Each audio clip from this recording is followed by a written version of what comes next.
Ba-dum bum bum bum ba-dum bum bum ba-dum bum bum bum. Ba-dum bum bum bum ba-dum bum ba-dum bum. Ladies and gentlemen, this is JoeJinMovieSoAwesome. I'm Joe. I'm Won-Jin. Tonight we're going to talk about Obi-Wan Kenobi, first 3 episodes from Disney Plus.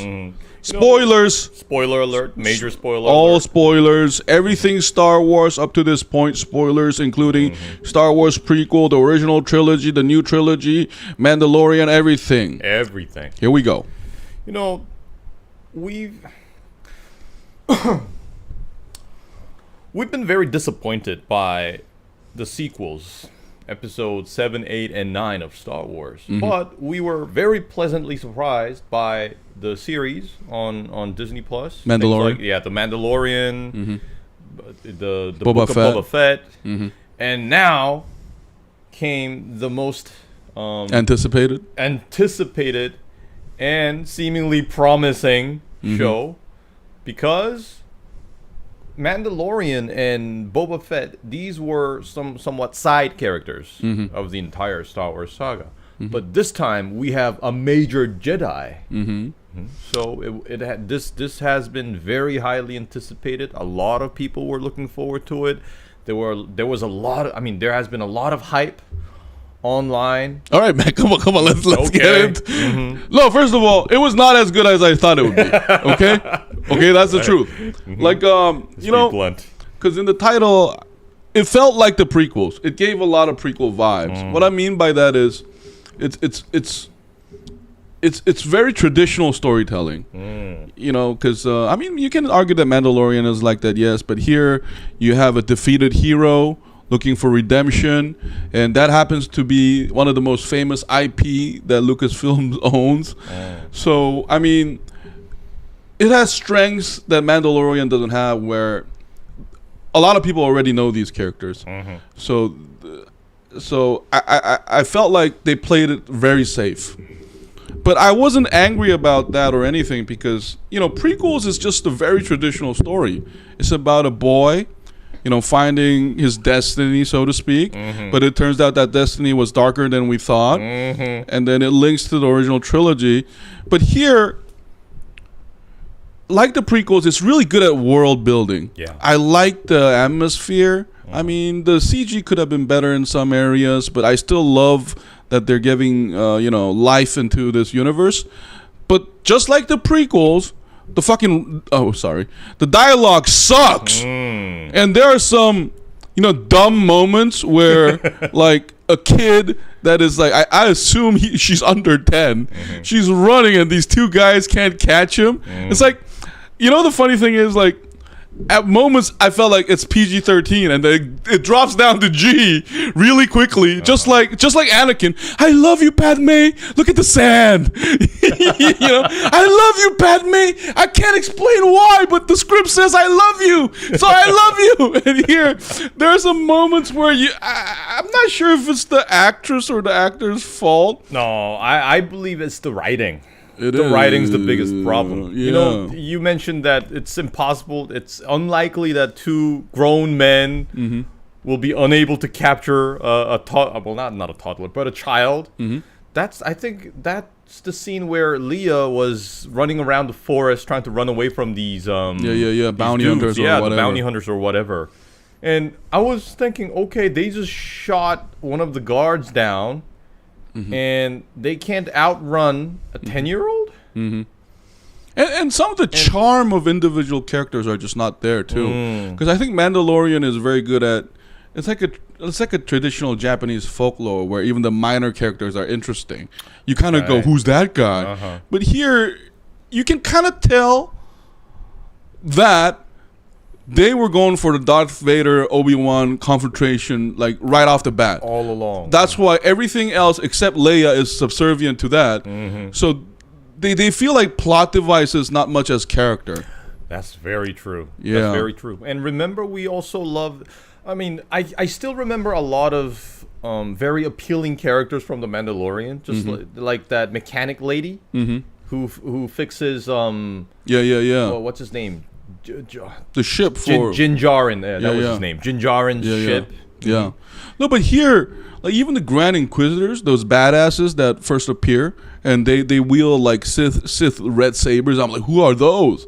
And then in 3 episodes, they're just like, whatever. Yeah, just give boom. Oh yeah. They had this bullshit politics. Yeah. No, but I wish they would explain that, because I don't know if they're the Sith or they're just like Vader's like minions or whatever. But you know how we know from the prequels that Sith are always killing each other because their philosophy is power by any means, and they kind of hint at that. But I don't get any explanation for like who you guys are and what. And let's mention the scene where the Grand Inquisitor gets suddenly killed. Yeah. I was hoping, remember, but just before he dies, he said, watch and learn. So I was at least hoping to see a glimpse of what the Grand Inquisitor is capable of against me Obi-Wan. too. But then instead of like showing us a little taste of what he can do, they just kill him off right away. Yeah, hey, now that you mentioned that, like, prequels, for everybody criticizing prequels, I loved it when that generous Grievous guy showed 8 hands, like the Indian goddess Shiva. And then he swings all those lightsabers, like the ones he had collected from the Jedis he killed. Yeah. No, that's what you watch prequels for. That's right. You're supposed to find your inner boyhood, but here it's like because when that girl who. Her name Vera or something. She had that like dual piercer, like red saber. I was like, what can you do with that? Yeah. Can you punch them with that? But it's just like there's no scene with it yet. And even the Grand Inquisitor and like, why you guys call third sisters and fifth brothers? First of all, what the hell is going on? So like, and then I think I don't know. Like, what I was disappointed with also was the way they just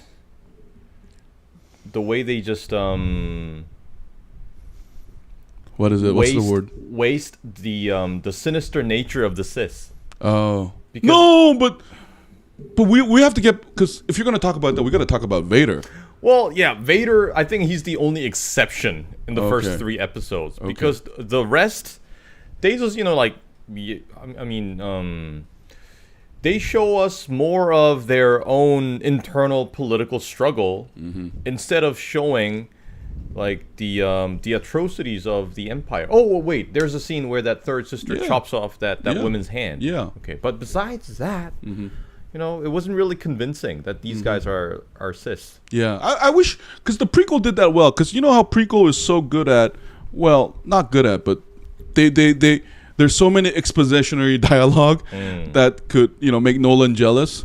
But like it at least explains to us what's going on. What are these clones? And this character just goes into this 2-minute. Oh, what are the clones? The clones are this and that. So we know what's going on.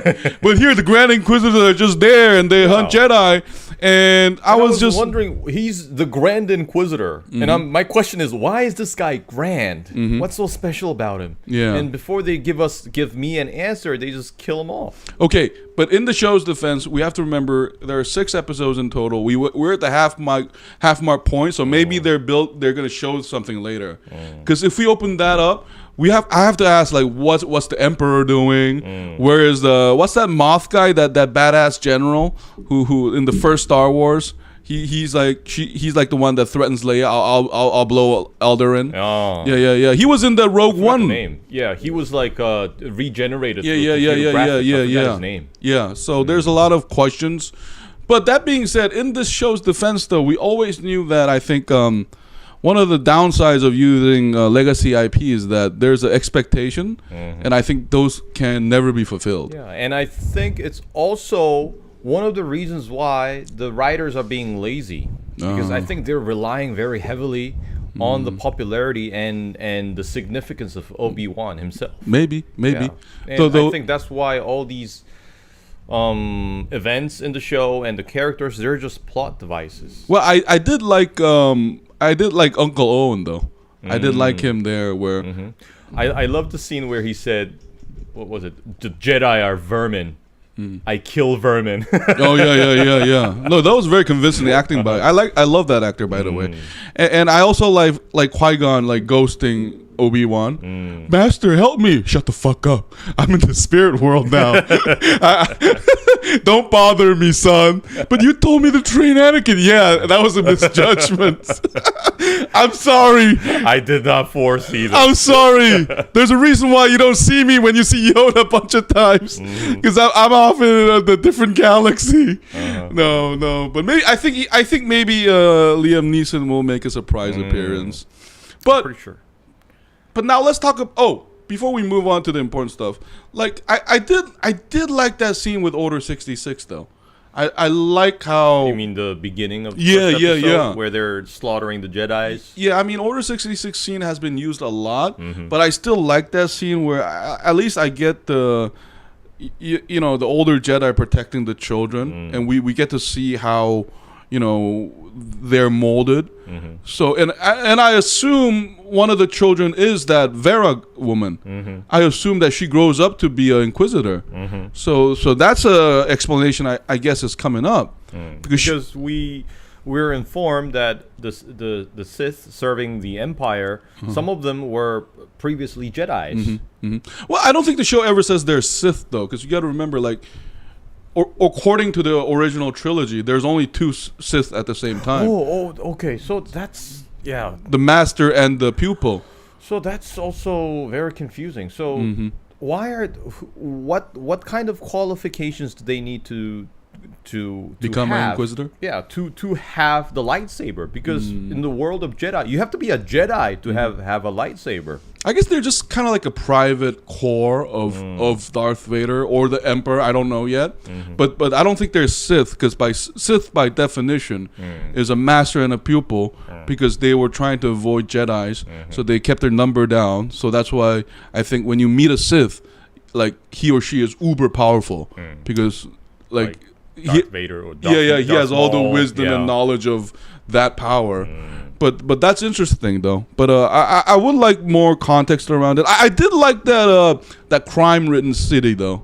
I like that fake Jedi. Yeah, I like that scene actually. Yeah, that's one character I really liked. Yeah, you know how he's all fake Jedi, but then when he meets a real Jedi, he was actually very, very helpful. Yeah, the honorable thief. Like, because Star Wars like to do that. They always show the downtrodden people. Yeah, and he had balls, you know, having like a face-off with that, what's her name? Third sister. But that scene was, I didn't like, because you work for Vader. Why aren't you killing him right up? That's another question I had. Like, that was that was not really convincing, because if I were the third sister, I was expecting her to just like slash him in half. No, I was just expecting this. Like, you know how Vader is. I like Vader in the fact that he always cares about the target. In every fight scene you see, he's looking at the target, but if there's any interruption, he just goes. He doesn't even look at them. Cockroach. Yeah. Out of my way, son or master. When he's trying to kidnap his family member or friends. No, but like, yeah, but I liked, but you know that Leia actress that I liked. Yeah, I liked her acting though. Yeah, me too. Yeah, she was a good actress. You know, she reminded me of that Lord in what's it called, Game of Thrones. Remember that little girl? Oh yeah. The Bear family's daughter. Yeah. She reminded me of her. Yeah. No, she was, and she's very precocious.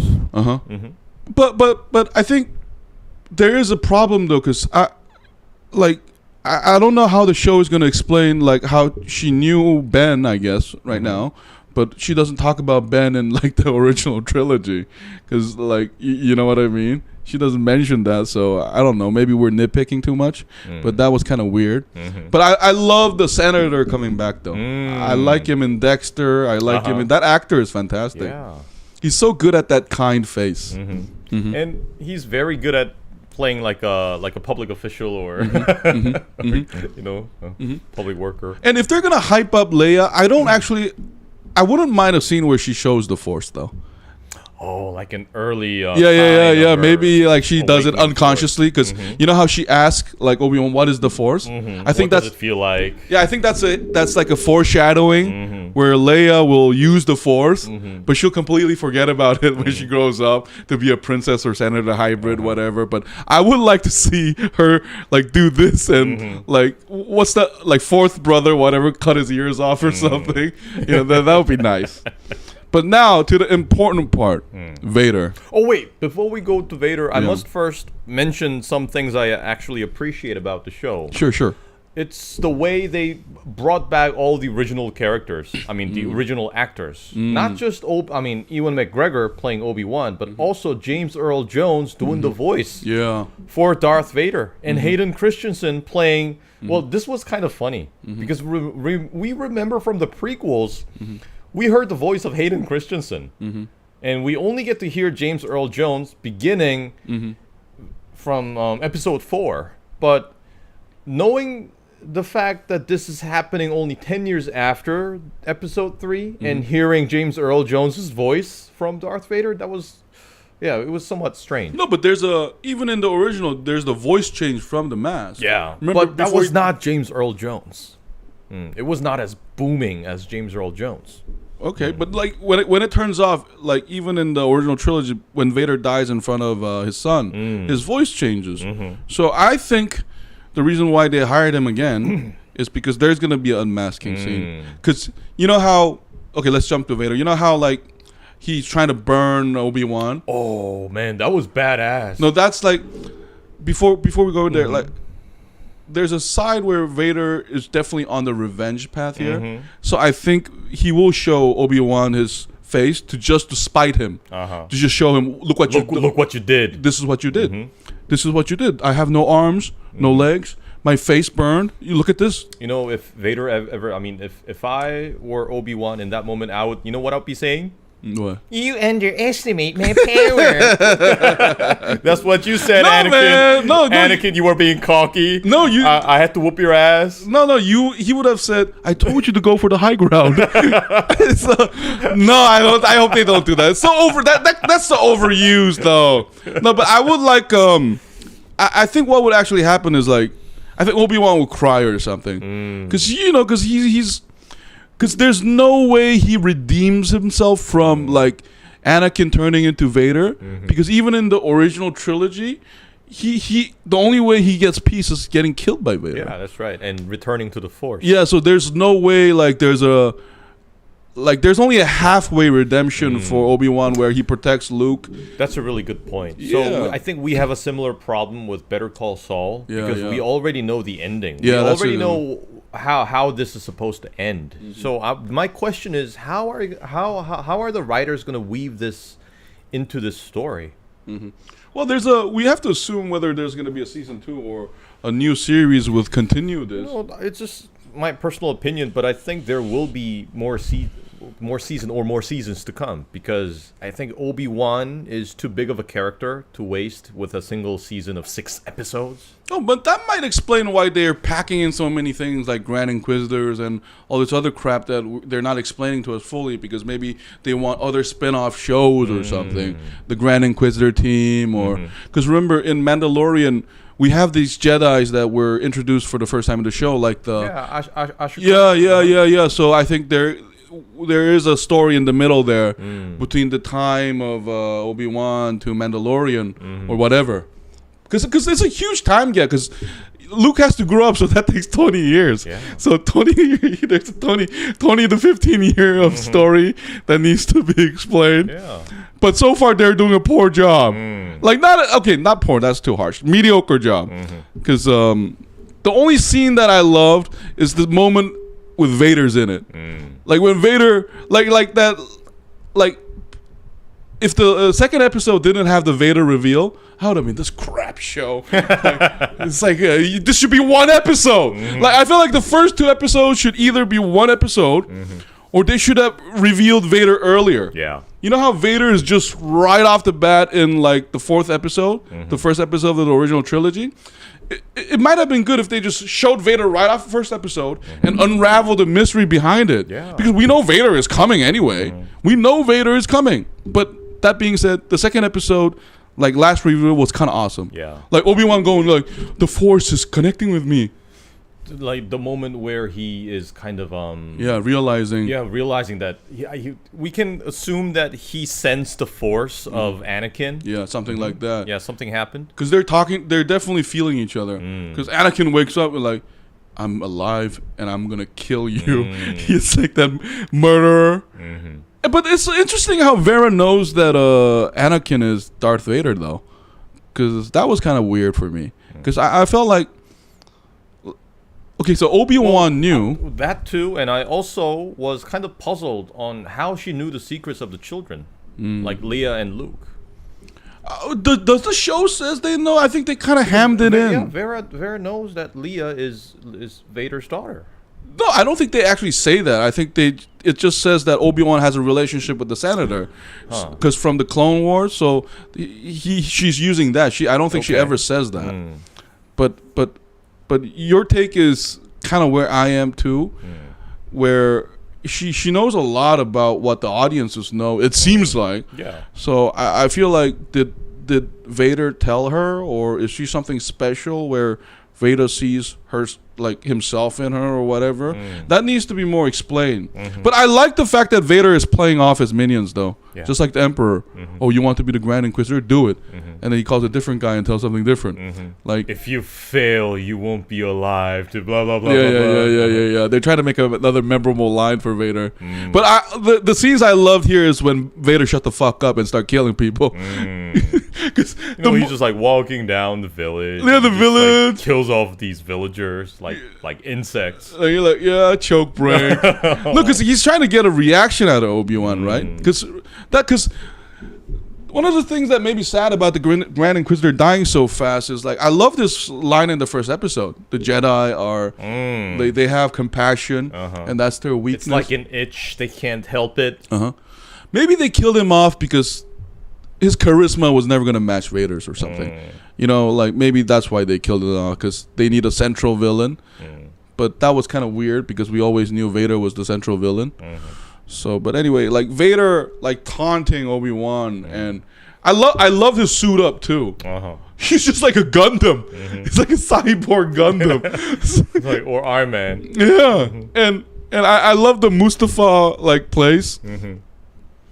And I also like the way Obi-Wan is depicted in the series, because we expect Obi-Wan, supposedly the greatest Jedi, one of the greatest Jedi, to stay alive. Yeah, he's completely broken. Yeah, and he's so powerless. Yeah. Yeah, so that was I think this is an interesting take. But I definitely think there will be a scene where he shows General Obi-Wan again. And before that, I also like the fact that he runs from Vader. It's like, and he just runs away. Yeah, that was kind of funny. He just chickens out. Yeah. That was funny because I wish they would have overplayed that part, because I think part of it is guilt too. Because it's kind of seeing your work. Yeah. It's like, because remember, he just heard that he's alive. So he's seeing dead people.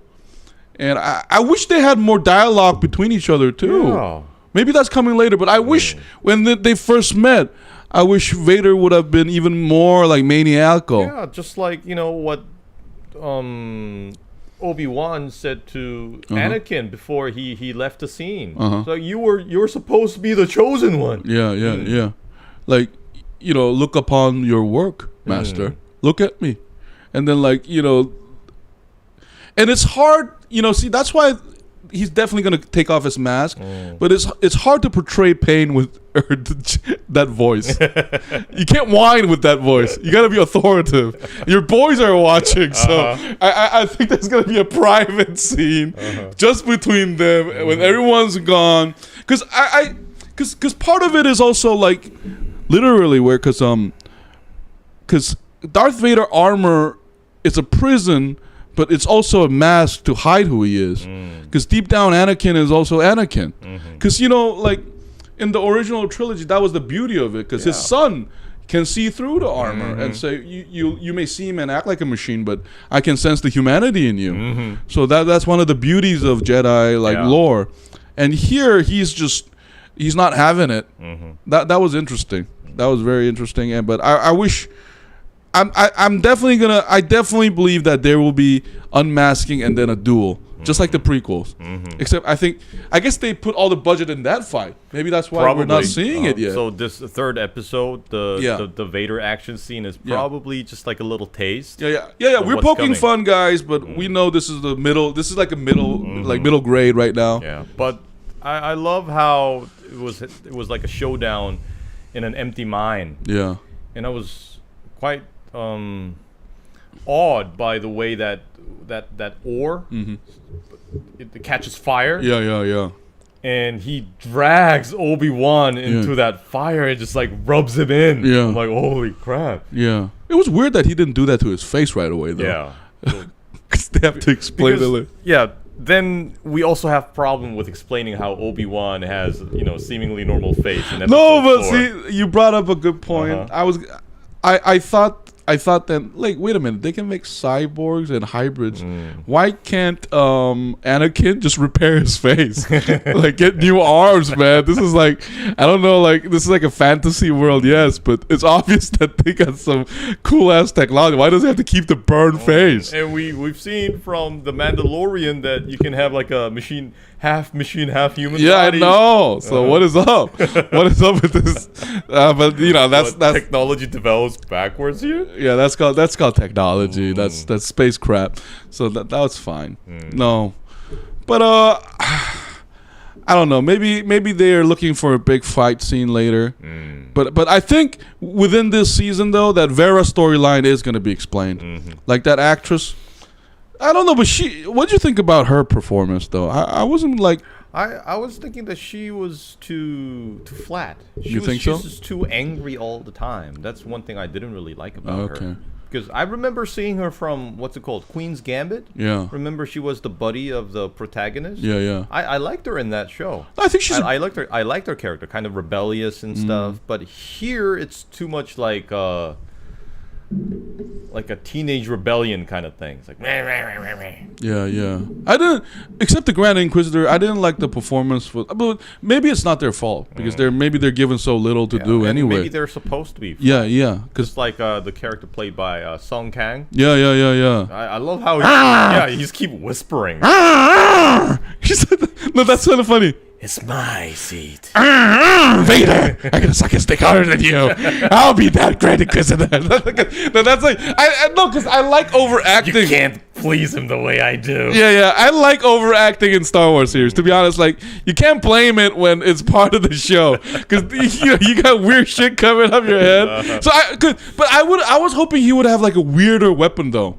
Like a whip. You know how, like a red whip would be awesome. Because that was one of the elements that attracted existing Star Wars fans to the sequels. Remember, like the first trailer, the teaser trailer for The Force Awakens? Yeah. It showed. Well, we didn't know it was going to be Kylo Ren, but this seemingly villainous character pulling out a lightsaber, but it has that little what are those called? In a sword? It has like these little two beams, twin blades. Yeah, like beams coming out from the sides, and everybody was shocked. Like, holy shit!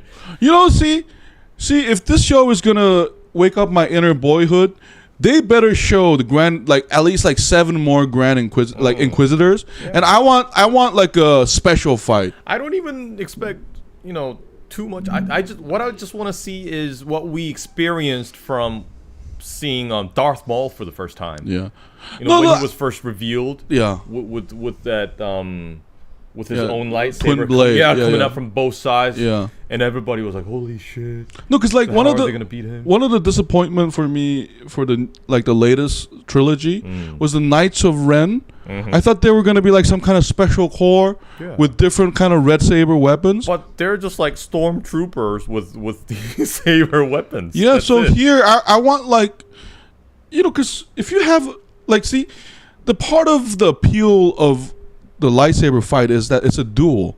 But if you introduce a weapon that is different in character or shape, remember that Ridley Scott movie, the Duel?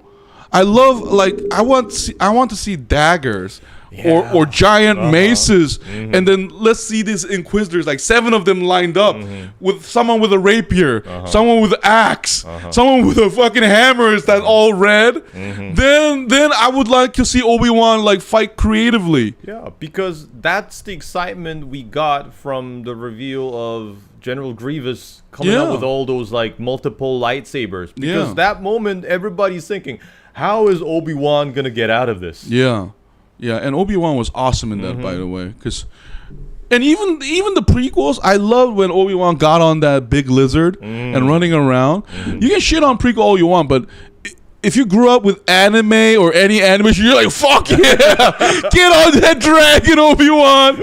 So I want to see that, but I don't know, cause I like that they're like. I like this though. Like every episode is a different place. I like that, but I would like to see like very interesting place of like fight. For example, in the Mandalorian, one of my favorite scene is where they're going into that old Empire base, and they see these things in water tanks being tested. I like that they go through that different environment, riding the hovercraft, and then going in the base. So there's this like Ghost Protocol mission vibe there. So here, like, at least I want like a brutal fight. Yeah.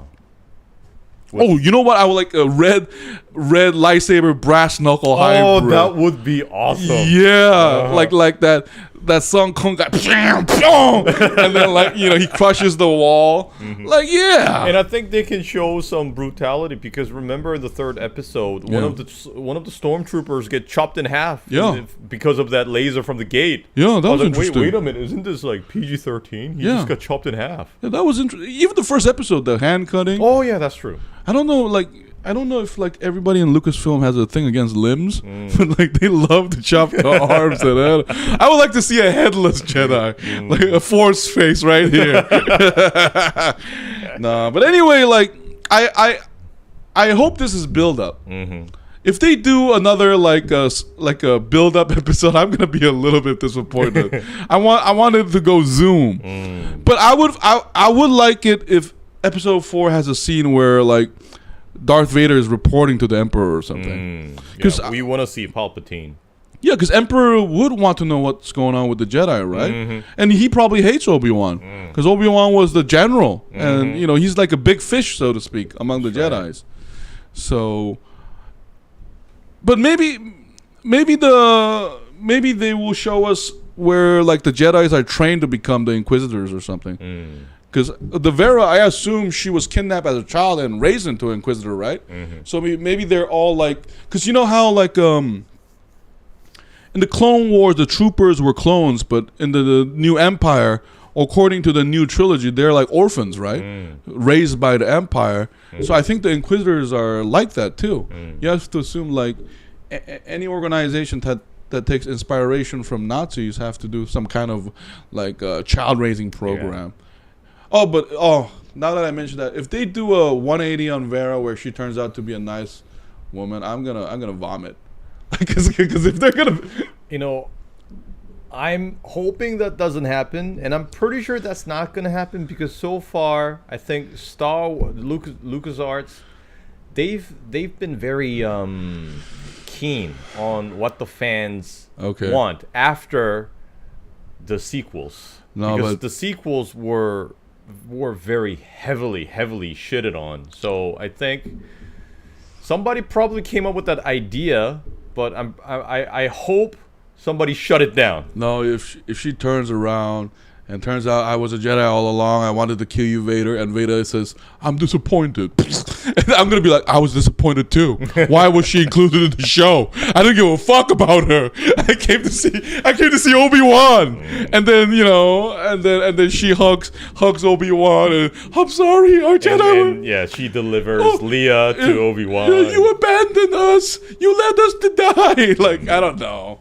Because one of the things I loved about Mandalorian is they went back to the original world, but they added so much more. Yeah. Without contradicting the original spirit. Story.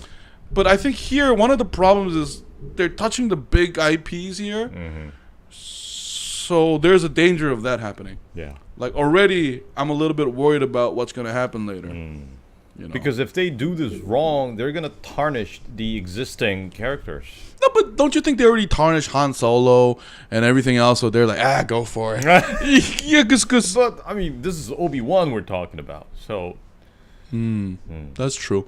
And Vader is their strongest asset. You know, in Rogue One, everybody remembers that Vader that's scene. 40 seconds of terror. No, but that also raises a concern for me, because the only reason why Vader was awesome in that was because he had such a short time in it. That's right. Because there's more with less, right? But here he's great only in small doses. Yeah, but here, if we have to spend a whole time with him, which, by the way, Obi-Wan is killing. I love Ewan McGregor. He just takes over every scene.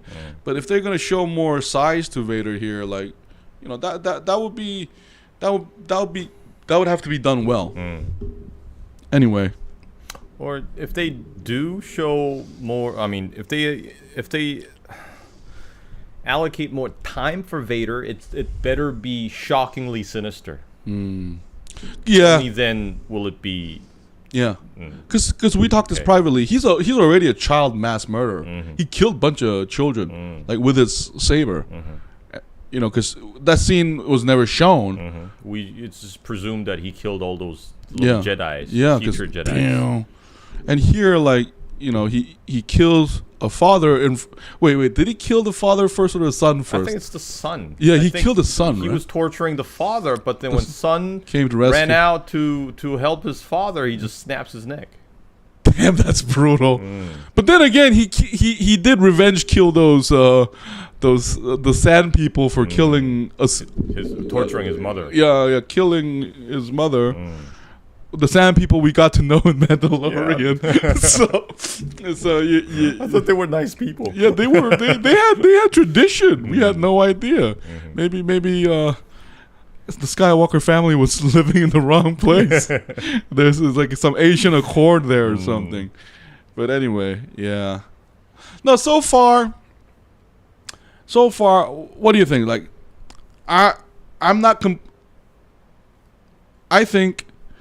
Maybe there will be a soft landing, but I don't think this is gonna be remembered as the best show ever. Like out of the Disney. We're already halfway. Yeah. But so far, what I've seen is a little less than The Mandalorian. Maybe this should have been a movie.